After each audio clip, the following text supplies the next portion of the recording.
آج جہاں سے تلاوت کا آغاز کیا گیا وہ ہم سب کے لیے ایک بہت بڑا پیغام ہے۔ یا ایھا الذین آمنوا اتقوا اللہ ولتنظر نفس ما قدمت لغد واتقوا اللہ۔ تمام ایمان والوں سے اس بات کا مطالبہ کیا گیا کہ تم اللہ تعالیٰ کا تقوی اختیار کرو، اور ہر ایک کو یہ دیکھنا چاہیے کہ کل کے لیے اس نے کیا تیاری کر رکھی ہے۔ وَلْتَنْظُرْ نَفْسٌ مَا قَدَّمَتْ لِغَدٍ۔ کل کون سا کل؟ جس کے بعد دوبارہ کوئی کل نہیں آنے والا، یعنی موت، اور اس کے بعد کے لیے کیا تیاری تم نے کر رکھی ہے۔ کوئی ایسا عمل ہے جو مرنے کے بعد تمہارے کام آ سکے؟ اگر نہیں تو کوئی ایسا انویسٹمنٹ، کوئی ایسا کام جو مرنے کے بعد تمہارے لیے نفع بخش ثابت ہو سکے۔ یہ ہے ہمارے لیے حکم ربانی، کل کی فکر۔ اور یہ وہ کل ہے جو سورہ لقمان کے آخری حصے میں جو کہا گیا وَمَا تَدْرِي نَفْسٌ مَاذَا تَكْسِبُ غَدًا۔ کسی کو یہ نہیں معلوم کہ کل کیا خبر آنے والی ہے۔ آدمی 100 سال کا پلان بنا سکتا ہے، مگر اسے نہیں معلوم کہ کل کیا خبر آنے والی ہے، اس کی زندگی کا چراغ کب گل ہونے والا ہے۔ آدمی چاہے کتنا ہی لمبا پلان بنا لے، لیکن اسے نہیں معلوم کہ اگلے لمحے کیا ہونے والا ہے اس کے ساتھ۔ اور یہ بھی نہیں معلوم وَمَا تَدْرِي نَفْسٌ مَاذَا تَكْسِبُ غَدًا وَمَا تَدْرِي نَفْسٌ بِأَيِّ أَرْضٍ تَمُوتُ۔ یہ بھی نہیں معلوم کہ موت اسے کہاں کھینچ کر لے جائے گی۔ موت کا وقت اور موت کی جگہ یہ دونوں مقرر ہیں اللہ رب العالمین کی طرف سے۔ آدمی چاہے اس وقت سے بچنے کی کتنی ہی کوشش کرے، بچ نہیں سکے گا۔ اینما تکونوا یدرککم الموت ولو کنتم فی بروج مشیدہ۔ تم چٹانوں میں چلے جاؤ، پہاڑوں میں محصور ہو جاؤ، یا کوئی اور ٹھکانہ تلاش کرو کہ موت سے بچ جاؤ، تو کیا اس ٹھکانے کی وجہ سے، یعنی مضبوط گھر، محلات، اس کی وجہ سے تم موت سے بچ سکو گے؟ موت کا وقت خود تمہیں وہاں پر لے جائے گا، چاہے آدمی کہیں بھی ہو، مگر جو وقت مقرر ہے وہ وہاں پر آ کر رہے گا۔ اسی طرح سے جگہ بھی مقرر ہے۔ آدمی بسا اوقات بڑی پلاننگ کرتا ہے، مگر موت کا وقت اسے کہیں اور لے کر جاتا ہے، تو موت کی جگہ بھی اسے لے جاتی ہے۔ ہم عام طور پہ کہتے ہیں کوئی ایکسیڈنٹ ہو گیا، جیسے اب ترکی کا زلزلہ ہے، اور ترکی کے زلزلے کے بعد کچھ عجیب و غریب قسم کی باتیں کہ جہاں پر سینکڑوں لوگ، ایک دو نہیں بلکہ سینکڑوں افراد لقمہ اجل بن گئے، دیکھتے دیکھتے کتنی بستیاں اجڑ گئیں، مگر معلوم ہو رہا ہے 4 دن کے بعد، 5 دن کے بعد، 6 دن کے بعد معصوم بچہ زندہ صحیح سلامت بچا ہوا ہے۔ کیسے بچ گئے؟ پوری دنیا حیران ہے کہ اس کے ماں باپ مر گئے، حادثے کا شکار ہو گئے، اس کے رشتہ دار موت کے گھاٹ اتر گئے، یا یہ زلزلے کا شکار ہو گئے، اور جو بھی نقصان اٹھانا ہوا، مگر وہ معصوم بچے کو کون بچا کے رکھا تھا؟ وہ کیسے زندہ سلامت باقی رہا؟ پھر دوسرا مسئلہ، وہ سانس کیسے لے رہا تھا؟ پھر وہ اس کے کھانے پانی کا بندوبست کس نے کیا؟ کیسے وہ بندوبست ہوا اس کے لیے؟ جبکہ تندرست، توانا، صحت مند لوگ ختم ہو گئے وہاں پر، اور معصوم بچہ صحیح سالم بچ گیا۔ ہم کہتے ہیں کہ لکیلی، یہ غلط لفظ ہے، لکیلی نہیں ہے، اللہ کا پلان ہے۔ اللہ تعالیٰ جس کو جب تک چاہے زندہ رکھے گا، یہ قانون قدرت ہے۔ ورنہ زلزلہ، اور وہ بھی اتنا بھیانک زلزلہ، اس کے بعد بھی معصوم بچہ صحیح سالم باہر نکلے، یہ خود سمجھنے کے لیے کہ موت و حیات کا فیصلہ تم نہیں، اللہ رب العالمین کی طرف سے مقرر ہے۔ اسی طرح کتنے ایکسیڈنٹ ہوتے رہتے ہیں، اس میں لوگ کہتے ہیں بس 1 سیکنڈ اگر تھوڑی سی دیر ہو جاتی ایکسیڈنٹ سے بچ جاتا، 1 سیکنڈ یہ ہو جاتا تو یہاں حادثہ نہیں ہوتا۔ وہ 1 سیکنڈ نہیں ہو سکتا، اس لیے کہ جب موت کا وقت بھی مقرر ہے، جگہ بھی مقرر ہے، وہ وہاں پر اس سیکنڈ پہنچے گا۔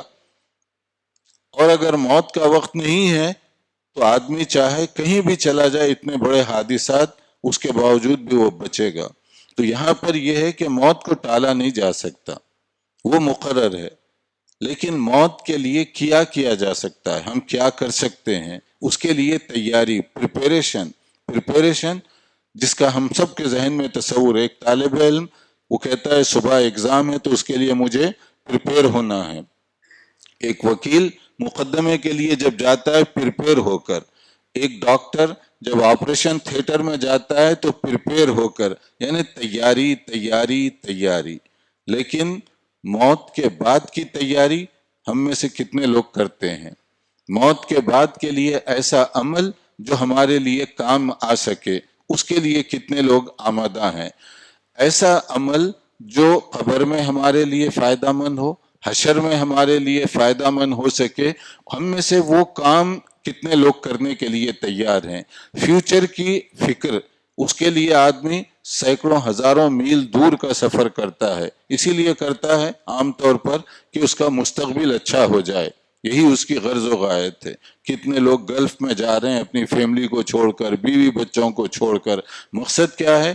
غدن، کل کی فکر، کل ہمارا اچھا ہو جائے، بچوں کا مستقبل سنور جائے، تعلیمی اعتبار سے، معاشی اعتبار سے، اس کے لیے آدمی محنت کرتا ہے، اسٹرگل کرتا ہے، کیا کیا کوششیں کرتا ہے۔ لیکن وہ کل جس کے بعد دوبارہ کوئی کل نہیں آئے گا، ہم اس کے لیے کتنی تیاری کرتے ہیں، اس کے لیے کتنا غور کرتے ہیں ہم؟ کتنے ایسے اعمال ہیں جس کے لیے قرآن کریم میں کہا گیا وہ قیامت کے دن برباد کر دیے جائیں گے، ان کا وزن تک نہیں کیا جائے گا۔ قُلْ هَلْ نُنَبِّئُكُمْ بِالْأَخْسَرِينَ أَعْمَالًا، کیا ہم تمہیں ان لوگوں کی خبر نہ دیں جو لوگ عمل کریں گے لیکن ان کا عمل قیامت کے دن میزان میں نہیں رکھا جائے گا، تولا بھی نہیں جائے گا، یعنی اتنے ناقص ہوں گے کہ وہ ریجیکٹ کر دیے جائیں گے۔ کون سے عمل ہیں وہ ریجیکٹ کیے جائیں گے؟ اللہ کو بھلا کر آدمی نفس پرستی میں مبتلا ہو اور یہ سمجھے کہ میں نیک کام کر رہا ہوں۔ شیطان مختلف طریقوں سے دھوکہ دیتا ہے، اس میں سے ایک برے کام، نفس پرستی کے کام، دین اور اسلام کے خلاف کام، مگر آدمی سمجھتا ہے کہ شاید میں کوئی اچھا کام کر رہا ہوں۔ میرے اور آپ کے سمجھنے سے کوئی کام اچھا نہیں ہوتا۔ اچھا کام وہ ہے جو حقیقت میں اچھا ہو، جو قرآن و سنت میں اچھا بیان کیا گیا، جس کو باقیات صالحات کہا جاتا ہے۔ وہی ہے انویسٹمنٹ جو کل کے لیے بتائی جا رہی ہے کہ کل کے لیے تم فکر کرو۔ اب دیکھیے شہر میں آپ چلے جائیے یا ایک شہر سے دوسرے شہر جاتے ہوئے راستے میں بہت ساری مساجد ملتی ہیں، وہ تو اللہ ہی جانتا ہے کہ ان مساجد کے بنانے والے کون تھے، کس زمانے کے تھے، مگر جب تک یہ مسجد باقی رہے گی، جس راستے سے بھی آپ گزر رہے ہیں، 400 سال 500 سال 600 سال پرانی مسجد ہے مثال کے طور پر، اس مسجد میں ایک آدمی بھی نماز پڑھ رہا ہوگا، اس کا ثواب برابر اس آدمی کو بھی مل رہا ہوگا جس نے اس کی تعمیر میں حصہ لیا۔ بے شک ہم اس کے نام نہیں جانتے، لیکن اللہ جو عالم الغیب ہے وہ جانتا ہے۔ جب تک ایک آدمی بھی اس مسجد سے فائدہ اٹھائے گا، برابر اس کو اس کا ثواب ملتا رہے گا۔ یہاں کتنے ایسے دیہات ہیں جہاں صرف ایک ہی مسجد ہے، یعنی پورے دیہات میں صرف ایک مسجد۔ اب سوچئے کہ اس دیہات کے رہنے والے اگر اس میں نماز پڑھیں، بیٹھیں کچھ دیر عبادت کے لیے، تو وہ جو تعمیر کرنے والے یا کروانے والے تھے، ڈائریکٹ یا انڈائریکٹ، ان کو کتنا ثواب مل رہا ہوگا۔ یہ ہے انویسٹمنٹ۔ یا اسی طرح آپ چلے جاتے ہیں کہیں پانی کی پیاس لگی، کنواں ہے وہاں پر پانی پینے کے لیے، ایک ایک بوند، ایک ایک قطرے کے عوض وہ بنانے والے کو بھی ثواب مل رہا ہوگا۔ حالانکہ کنواں بنانے میں، پانی کا انتظام کرنے میں، نلکے وغیرہ کا کوئی بہت زیادہ انویسٹمنٹ کی ضرورت نہیں پڑتی، مگر جس نے بھی بنایا ہوگا، بھائی بہن جس نے بھی جب بھی بنایا ہوگا، مخلوق، میں یہ نہیں کہہ رہا ہوں انسان، مخلوق چاہے چرند پرند حیوانات مویشی، وہ بھی پانی پی رہے ہوں گے تو اس کا ثواب اس کو مل رہا ہو۔ تو انویسٹمنٹ ہے یہ، بہت چھوٹا سا خرچہ، مگر اتنا فائدہ کہ جب تک وہ کنواں باقی رہے گا یا پانی وہاں پر میسر ہوگا، اس کا برابر ثواب ان کو ملتا رہے گا، بنانے والوں کو۔ اسی طرح کبھی ہم کوئی دیہات میں چلے گئے، کوئی کہیں چلے گئے، وہاں کچھ کتابیں رکھی ہوئی ہوتی ہیں، بے شک اس کے مصنفین، کتاب کے لکھنے والے آتھر زندہ نہیں ہیں، مگر وہ کتاب پڑھنے والے موجود ہیں، وہاں اس کا فائدہ اٹھایا جا رہا ہے۔ تو سوچئے وہ مصنف جو آج سے 1000 سال پہلے مر چکا ہے، 800 سال پہلے مر چکا ہے، اور اس کی کتاب سے فائدہ اٹھاتے ہوئے لوگ ابھی بھی اس کو پڑھ رہے ہیں تو اس کو کتنا ثواب مل رہا ہوگا۔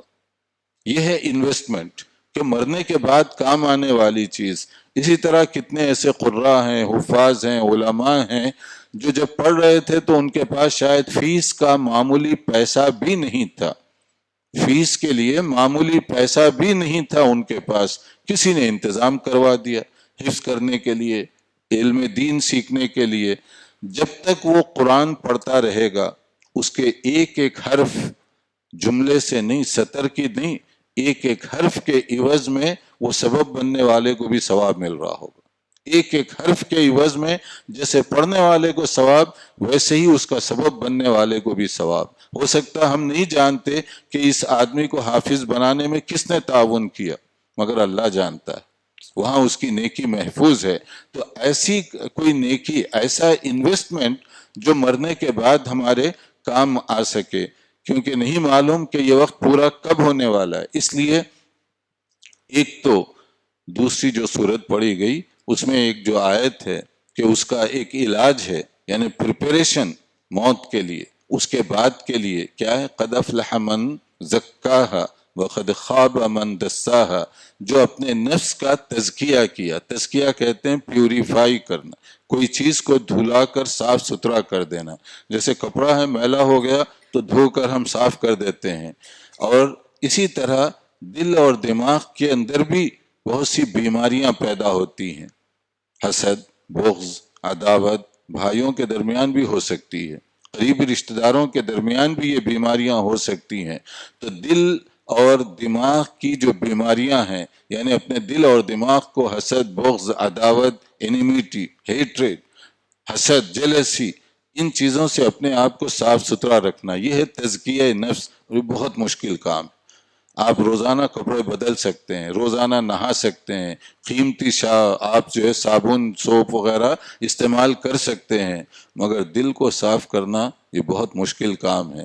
دل کی بیماریوں سے اپنے آپ کو بچانا، حسد، بغض اور عداوت سے بچانا، یہ بہت مشکل کام ہے۔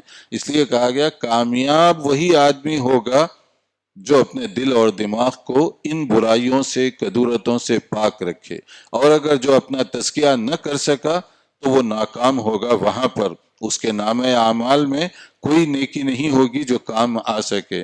لہٰذا جو آج کا پیغام ہے تو اس کے لیے آدمی کو کوشش کرنی چاہیے کہ کوئی ایسی نیکی کرے جو مرنے کے بعد قبر میں کام آ سکے، حشر میں کام آ سکے۔ اللہ تعالی ہمیں دنیا اور آخرت بہتر بنانے کی توفیق عطا فرمائے۔ وآخر دعوانا الحمدللہ رب العالمین۔